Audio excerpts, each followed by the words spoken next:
And we are back here on the GSMC Football Podcast. And for the final part of the show, we are going to now get into talking about the Texans Chargers game and how that game unfolded. The Texans winning 32-12. And if you're a Justin Herbert fan, uh, this was not a good performance by him. And the Chargers, the first two possessions, they went down the field, they kicked two field goals. I mean, the first drive of the game, it looked like, you know, this was going to be their game. And then just after that, it was all downhill from there. Similar to what happened with the Broncos and the Bills game. But it took a little bit for the Texans offense to get it going. And look, I liked the Chargers in this game because I just was not impressed by what I was seeing from the Texans offense. But the turning point of the game for me was when C.J.Stroud on 3rd and 16. So there was a bobbled snap. He picks it up. He scrambles. And he's able to connect with Xavier Hutchinson for 34 yards. So I think at that, and the game was still 6-0. When that happened, I thought, all right, here we go. I think the Texans finally found it. And then you had Stroud connect with Nico Collins for 37 yards. And then later in the drive, he connected with Nico Collins for a 13-yard touchdown. And that's the one guy, if you're the Chargers, that you got to key in on because there's no Stephon Diggs, there's no Tank Dell.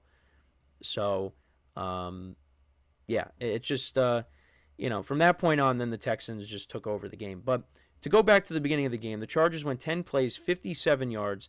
They got down to the Houston 16. Cameron Dicker, a 35-yard field goal. He makes that. It's 3-0. Then it's funny. When I'm watching the game, I go, all right, let's see what Stroud can do on this drive. The first play of that drive, he hits John Mechie. Mechie ends up fumbling. Chargers recover it. Derwin James recovers it. And then the Chargers turn that into a field goal as well. Cameron Dicker, 39-yard field goal. And then it was a lot of punts. Then we had a C.J. Stroud interception trying to hit Mechie. He gets intercepted. That was on 3rd and 7. And this one, Justin Herbert was not great. Some of the interceptions were not entirely his fault. This one, I think, was. He's trying to hit Quinn Johnston. He ends up getting intercepted by Lassiter. Yeah, I would not have thrown that ball. But again, I'm acting like, I say that, what NFL experience do you have? But that just, I would not have done that. Now, that didn't hurt them at that point because then the Texans punted again. But it's just crazy how immediately after Stroud throws a pick, Herbert throws a pick. Because I thought when Stroud threw that pick, I'm like, all right, well, the Chargers should turn that into points and, make it 13-0. But that did not happen. Herbert throws a pick. 2 punts by both teams. And then, like I said, I brought this up already, the drive that led to the Nico Collins touchdown. And that was the turning point. Because then the Chargers, after that, they went 3-and-out very quickly. Very quickly. And then the Texans were able to get a field goal before the end of the half. And the key play on that drive was a 27-yard scramble by C.J. Stroud. So Fairbairn kicked a 41-yarder, and that made it 10-6. Then the Texans, they fumbled to open up the second half. They got down to the Chargers' 24-yard line, and Joe Mixon, he ends up fumbling the ball, recovered by Tony Jefferson. So the Chargers, now they got a chance here. All right, get the momentum back. They go for it on 4th and 2. Herbert connects with Quinn Johnston, but he is just short of the first down. Only gains 1 yard on the play. Oh, actually, no. The pass ended up being incomplete. They ruled that it was incomplete. So they didn't gain anything on that play. And then the Texans turned that into a field goal. Stroud actually got intercepted by Derwin James. But, yeah, there was an unnecessary roughness penalty on Joe Mixon. But, yeah, so the pass ended up being incomplete. So it wasn't a pick by Derwin James. Yeah, because what happened was he tried to hit Dalton Schultz, and it looked like a great interception. And Derwin James actually returned it, but I was like, even if he did pick it off, he should have been ruled down, which he probably would have been. But you did see that the ball hit the ground. So Texans maintained possession, but then there was another penalty. They had a holding. So they went from 1st and 10 to 1st and 15, then 2nd and 30, and then there was another penalty. That made it second and 30. Well, actually, no, this was on the Chargers. Joey Bosa was offsides. So that made it second and 35. They were able to get into field goal range, and Fairbairn kicked a 37-yard field goal. So that made it 13-6. Chargers punted again, -2 yards on that drive. But then the Texans punted, and then Herbert threw a pick six to Eric Murray, a 38-yard pick six, and that made it 20-6 at that point. And you knew, yeah, this game is wrapped up. Chargers aren't coming back. But then on the next drive, Herbert throws another pick. Now this one, I don't put blame on him. Will Dissly's got to catch that. Derek Stingley ended up picking it off the ricochet, and he returned that 54 yards. I thought Herbert was about to throw back-to-back pick sixes, and that didn't happen. But still, back-to-back interceptions. Fairbairn turned that into a field goal, 30-yarder, made it 23-6. But then this was one of the lone bright spots of Herbert's day. He hits Ladd McConkey on 3rd and 26. That could have got picked off, but he threaded the needle there. Nobody behind Ladd McConkey, and he takes it 86 yards for a touchdown. They go for 2. And what happens, actually, no. They go for the extra point. It ends up getting blocked. So what Cameron Dicker does is, when it comes down, he knocks it to the ground.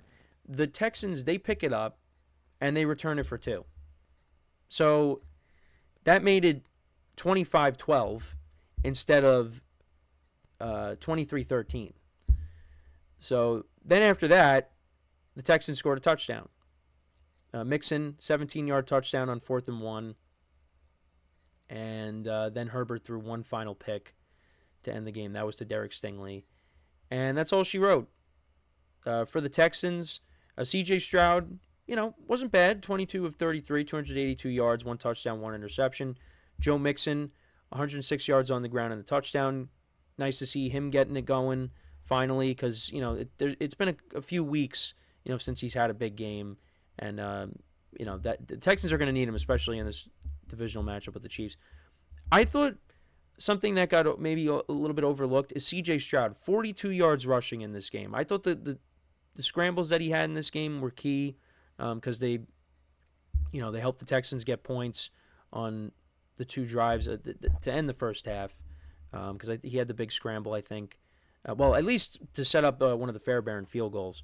But the 42 yards, I think gets overlooked. I think that's key. I think that's something that C.J. Stroud is going to have to do a little bit more, is use his legs, in my opinion. And then the leading receiver, of course, was Nico Collins. He had 7 receptions for 122 yards and a touchdown. Again, that's the one guy that the Chargers had to make sure did not hurt them. And he did. He did. But yeah, you had John Mechie and Joe Mixon fumbling the football. Stroud did fumble the ball, but turned that 3rd and 16 broken play into a positive gain, and that changed the momentum of the game.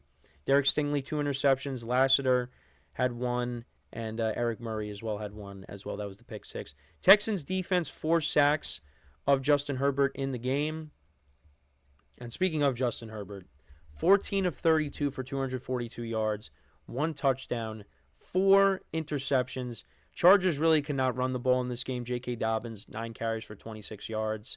Ladd McConkey, though, he had a playoff game for the ages, though. 9 receptions for 197 yards and a touchdown. And the Chargers defense, 3 sacks of C.J. Stroud. But, yeah, the Texans defense, they got after Justin Herbert. And they just really, after the first couple of drives, the blown play to McConkey for the touchdown, the Texans defense was locked down the whole game. The Chargers just could not get anything going, but also because Justin Herbert turned the ball over. Now, I'm not going to sit here and say all the picks were not his fault, but I think especially the Will Dissly one, I mean, the receivers got to catch that. There were some drops in this game as well, but yeah, Justin Herbert did not play well. And everybody's all over him as well. He has been getting destroyed on social media by his performance. It was not good. And, like I said, when C.J. Stroud converts that 3rd and 16, that changed the game. That changed the momentum of the game. And, it didn't give the Texans defense enough credit, because that's the real reason why they won, is their defense. Stroud on the offense did just enough to win the game. They made plays. Nico Collins, like I said, had a big game. He's a very underrated receiver. And Joe Mixon, ran the football. But what this Texans defense was able to do to shut down a Chargers team that was coming in with momentum, they were playing better than the Texans before this game, and that's why a lot of people were picking them. And that's when I knew that it wasn't going to be good for the Chargers. When everybody was picking the Chargers, You had Rex Ryan saying that the Chargers were on a bye week because they were going to be playing the Texans. I knew they were in trouble, and yeah, that's how the game unfolded. So the Texans, they move on. They will be taking on the Chiefs, and the Chargers go home. And we will talk more about Justin Herbert and his performance as well, because again, social media destroyed him. He's not looking good. But you know what? The Chargers, not a lot of people expected them to make the playoffs. They were kind of ahead of schedule. There's just some revamping that they're going to have to do. And, this team is going to be good next year. They just need to add more to that offense. I mean, Ladd McConkey was unbelievable. And he had a solid rookie year. Was great in this playoff game. Almost 200 yards receiving. And he's a rookie. They gotta add more playmakers to the offense. They couldn't run the football either. And that was something that they were able to do a lot this year with J.K. Dobbins, but just not in this game.